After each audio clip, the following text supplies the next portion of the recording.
সুবহানাল্লাহ ওয়ালহামদুলিল্লাহ লা ইলাহা ইল্লাল্লাহ লা ইলাহা ইল্লাল্লাহ লা ইলাহা অবাবের তারনাই পরে ইয়া রাজ্জাকু নাম ডাকিলাম অবাবের তারনাই পরে ইয়া রাজ্জাকু নাম ডাকিলাম আল্লাহ পাক নামের খাতিরে আমায় হালাল রিজক করদান সুবহানাল্লাহ ওয়ালহামদুলিল্লাহ ইল্লাল্লাহ লা ইলাহা ইল্লাল্লাহ লা ইলাহা লা ইলাহা ইল্লাল্লাহ মুহাম্মাদুর রাসূলুল্লাহ সাল্লাল্লাহু আলাইহি ওয়াসাল্লাম।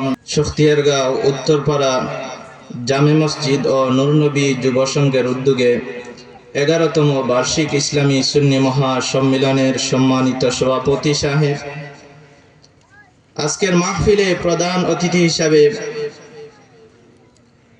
উপস্থিত থাকবেন উস্তাজুল মুহাদ্দিসিন ওয়াল মুফাসসিরিন আওলাদে ওয়ালি শামসুল উলামা আল্লামা ফুলতলি সাহেব কিবলা রহমতুল্লাহি আলাইহির সুযোগ্য সাহেবজাদা হযরতুল আল্লামা নজমুদ্দিন চৌধুরী সাহেবজাদায়ে ফুলতলি, আরো দেশবরণ্য উলামায়ে কেরামগণ আজকের মাহফিলে উপস্থিত থাকবেন।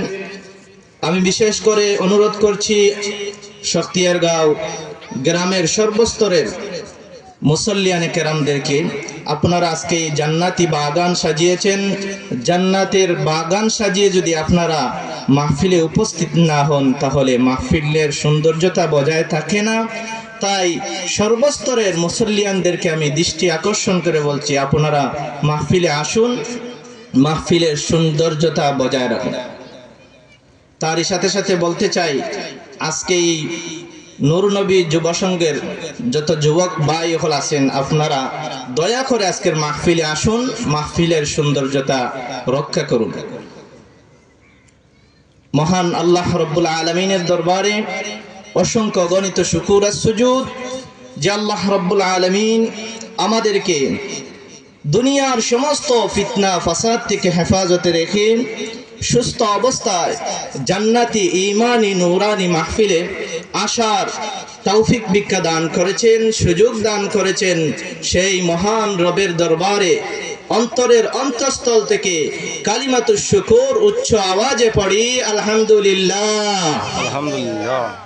লক্ষ কোটি দুরুদ আর সালাম পেশ করছি শামসুদ দুহা বদরুদ দুজা নূরুল হুদা হাবিবে খুদা সৈয়দুল মুরসালিন খাতামুন নবিয়্যিন ইমামুল মুরসালিন ইমামুল কিবলাতাইন আফতাবে নবুওয়াহ শাহনশায়ে রিসালা হুজুরে আকরাম নূরে মুজাসসাম হুজুরে পাক সাল্লাল্লাহু আলাইহি ওয়াসাল্লামের উপর যে আল্লাহ রাব্বুল আলামিন আজ থেকে ১৫০০ বছর পূর্বে আপনার আমার নবীকে এই দুনিয়ার জমিনে প্রেরণ করেছিলেন, সেই শ্রেষ্ঠ নবীর উম্মত হতে পেরেছি।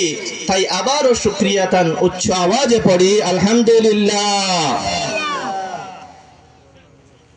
মুআজ্জাজ হাজিরিনে কেরাম, আমি মহাগ্রন্থ আল কোরআন থেকে সূরাতুল বনী ইসরাঈলের ২৩ নম্বর আয়াত কানা তেলাওয়াত করেছি।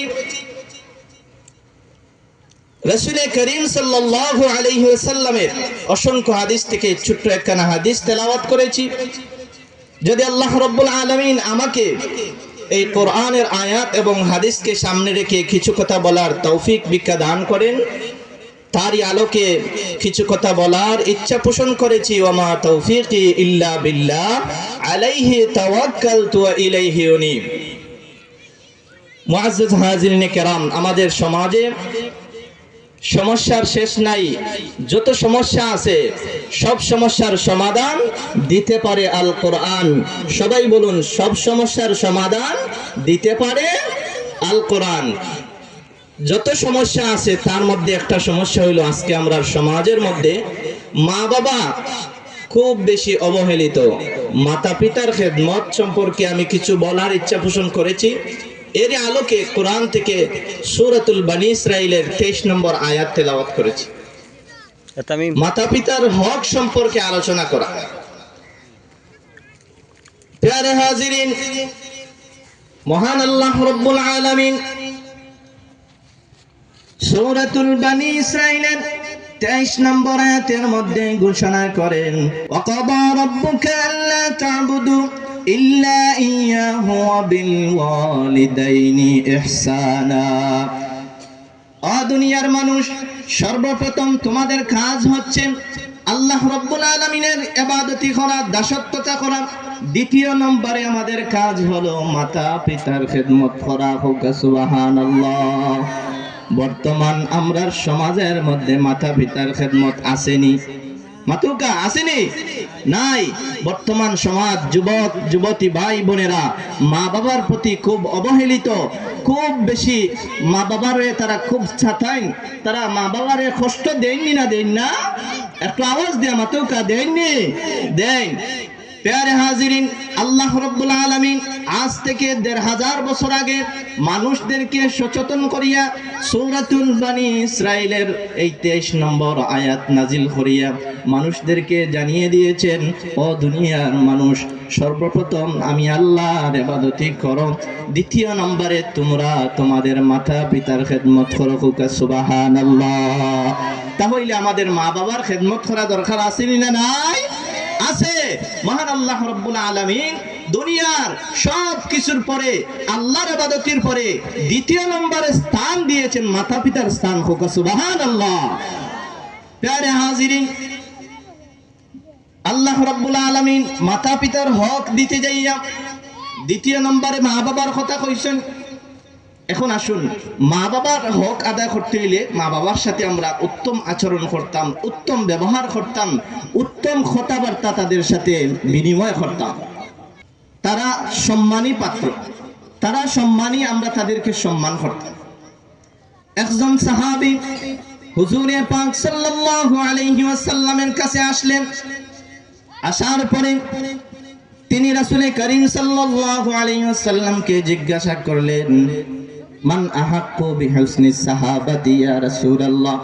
আগো নবীজি, মাতা পিতার মধ্যে দুইজন থেকে হকের বেলায় হক বেশি দুইজনের মধ্যে, মা এবং বাবা দুইজনের মধ্যে আমার কাছে হকদার বেশি যে সম্মানের বেলায় কোনজন বেশি হকদার? রাসূল করিম সাল্লাল্লাহু আলাইহি ওয়াসাল্লাম সাহাবীকে বললেন, ও আমার সাহাবী, তুমি শুনে রাখো, সুম্মা উম্মুকা। নবীজি বলছেন যে তোমার মা। সেই সাহাবী আবার জিজ্ঞাসা করলেন, ইয়া রাসূলুল্লাহ, ইয়া হাবিবাল্লাহ, ওগো আল্লাহর নবী, তারপরে কি? নবীজি আবার বললেন, তোমার মা। এইরকম 3 বার বলেছেন, মায়ের কথা 3 বার বলেছেন। চতুর্থবারে রাসূল করিম সাল্লাল্লাহু আলাইহি ওয়াসাল্লাম বলেছেন, সুম্মা আবুকা, অর্থাৎ তোমার পিতা। এই জায়গার মধ্যে মায়ের হক বেশি বোঝানো হয়েছে, মারে বেশি প্রাধান্য দেওয়া হয়েছে।